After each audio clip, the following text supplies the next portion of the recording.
Guys অনেকদিন পরে ভাবছিলাম সোলো ভার্সেস স্কোয়াড একটা ক্লিপ নিব, তাই বেশি দেরি না করে আমি কিন্তু পিসির ভিতরে এসে পড়ছিলাম। আর আমাদের ম্যাচে কিন্তু পড়ে গেছিল NS2 ইন্স ভাই আর মুন্না ভাই। তো ভিডিওটা লাস্ট পর্যন্ত দেখতে থাকেন, তাদেরকে আজও মারতে পারছিলাম নাকি আমরা। তো এই জায়গায় কিন্তু আমরা পিকে নামে পড়ছি, তো নামার পর আমরা কিন্তু গানও পেয়ে গেছিলাম।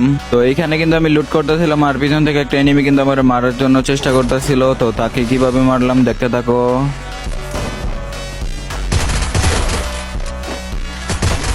আর গাইস আমার সামনে দিয়ে যেই প্লেয়ারটা দেখতেছো এটা কিন্তু NS2 ইন্স ভাই। তো এই জায়গায় কিন্তু তাকে আমরা অনলি রেট মেরে দেই। তো সে কিন্তু রিভেঞ্জ নেওয়ার জন্য আবার এসেছিল আর আমার পিছেই ছিল কিন্তু NS2 ইন্স ভাই। এই যে দেখো তাকে কিভাবে মারলাম। সে কিন্তু রিভেঞ্জ নিতে আইসাও সেই মারা খেয়ে গেল। আর এটা ছিল মুন্না ভাই, মুন্না ভাইকে কিভাবে মারলাম দেখো। আর সামনে কিন্তু তার সাথে অনেক ফাইট হয়েছিল, তোমরা এনজয় করতে থাকো। এটাই ছিল কিন্তু মুন্না ভাই, তাকে কিভাবে মারলাম দেখতে থাকো।